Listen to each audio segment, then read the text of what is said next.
نحمدہ ونصلی ونسلم علی رسولہ الکریم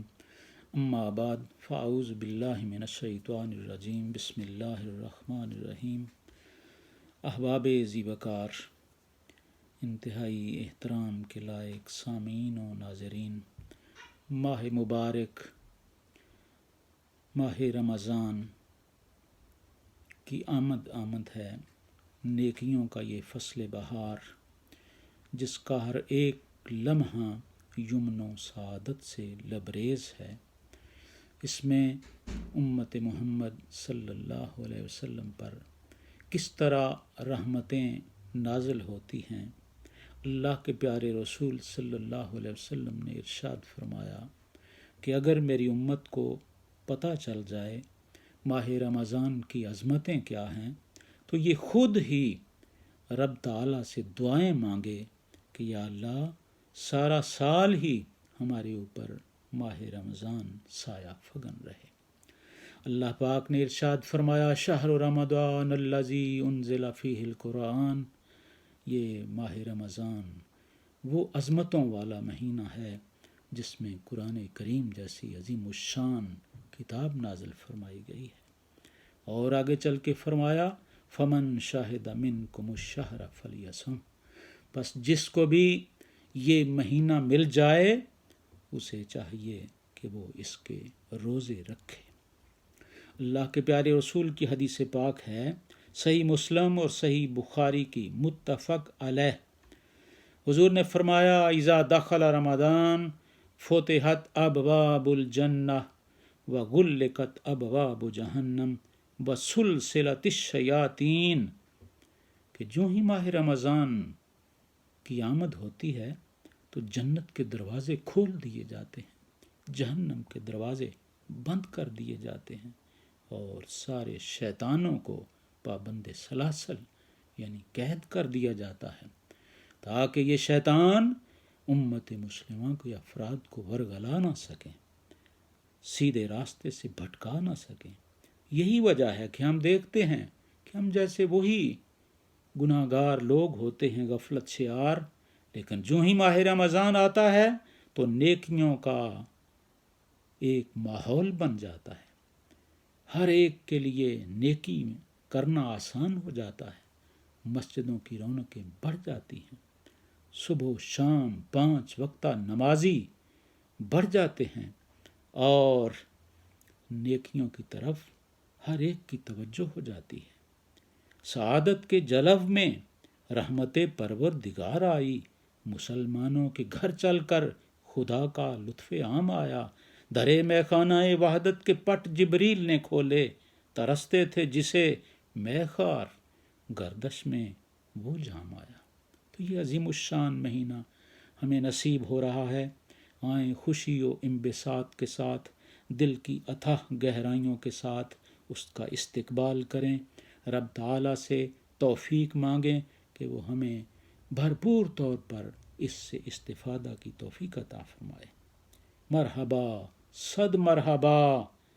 آمد رمضان ہے، کھل اٹھے مرجھائے دل، تازہ ہوا ایمان ہے، ابر رحمت چھا گیا ہے اور سما ہے نور نور، فضل رب سے مغفرت کا ہو گیا سامان ہے۔ سامعین و ناظرین کرام، حقیقت میں اللہ رب العزت نے سال بھر کے اندر یہ ایک مہینہ ہمارے لیے ریفریشر کورس کے طور پہ رکھا ہے کہ ہماری مشق ہو جائے نیک اعمال کی، ہم اس مہینہ میں اتنی پریکٹس کر لیں، اپنے اندر ایسی نیک عادات کو شامل کر لیں، سچائی بولنا، دھوکے دہی سے بچنا، ظلم سے بچنا، گالی گلوچ سے بچنا، چغل خوری سے بچنا، ایسی تمام بری عادات سے ہم بچنے کو اپنی عادت میں شامل کر لیں، اور ہر نیکی، رزق حلال کمانا، کسی کے ساتھ بھلائی کرنا، کسی کے ساتھ حق اس کا ادا کرنا، غرض ہے کہ ہر نیکی اور ہمدردی وہ ہماری عادات میں شامل ہو جائے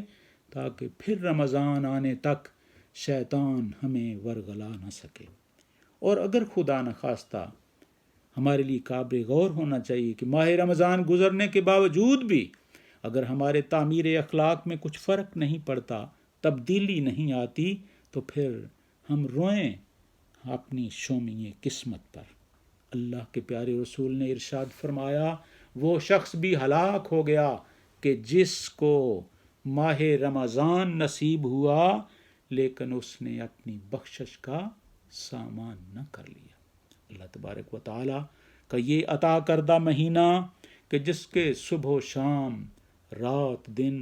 سحری و افطاری، ہر وقت رحمت کے دروازے کھلے ہیں، اور وہ فرماتا ہے، آؤ میں تمہاری پکار کو سنتا ہوں، صدا دو میں تمہاری دعاؤں کو سنتا ہوں، اور وہ کریم ایسا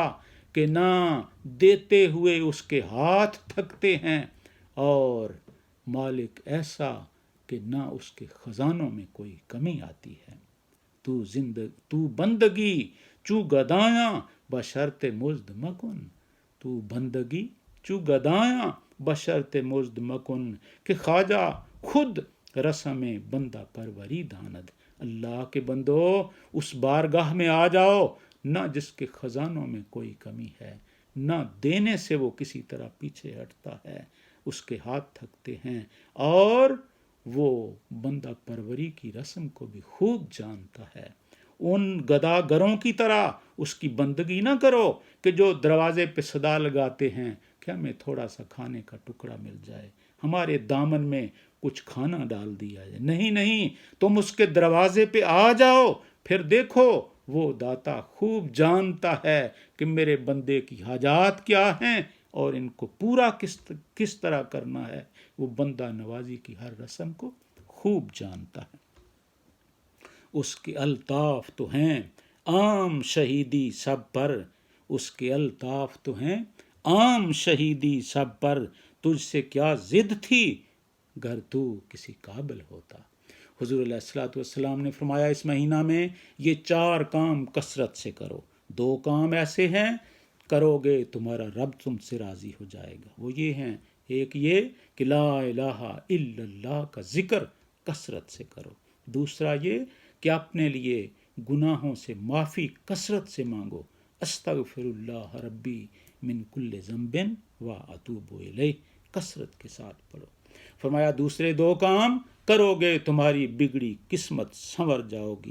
جائے گی، دونوں جہان میں کامیابی مل جائے گی۔ وہ یہ ہے کہ اپنے لیے جنت کی دعا کثرت سے مانگو، جہنم سے بچنے کی دعا کثرت سے مانگو، رب العزت کی بارگاہ میں کثرت کے ساتھ عرض کرو، اللہم انی اسألک الجنہ و اعوذ بک من النار۔ رحمت کائنات صلی اللہ علیہ وسلم نے ماہ شعبان کے آخری دن ایک خطبہ ارشاد فرمایا اور فرمایا، لوگو تمہارے اوپر ایک عظیم الشان مہینہ سایہ فگن ہو رہا ہے، اس میں ایک رات ایسی ہے جو 1000 مہینوں سے بہتر ہے۔ جعل اللہ صیامہ فریدتاً، اللہ نے اس کے روزے تم پہ فرض فرمائے ہیں، اور اس کی راتوں کا قیام تمہارے لیے بہت ہی فضل اور ثواب کا باعث رکھ دیا ہے۔ فرمایا اس میں ایک نفل نیکی کا ثواب فرض کے برابر کر دیا جاتا ہے، اور ایک نفل کا ثواب 70 فرضوں کے برابر کر دیا جاتا ہے۔ فرمایا یہ ہمدردی کا مہینہ ہے، یہ صبر کا مہینہ ہے۔ شہر اولہ رحمت و اوسطہ مغفرت و آخرہ عتق من النار، اس کی ابتدا رحمت، درمیان مغفرت اور آخرت جہنم سے آزادی کا موقع ہے۔ اللہ تبارک و تعالیٰ سے دعا کریں رب العزت اس مہینہ کی ایک ایک گھڑی، ایک ایک لمحہ کو غنیمت جان کر اس سے بھرپور فائدہ کی ہمیں توفیق مل جائے۔ وآخر دعوانا ان الحمد للہ رب العالمین۔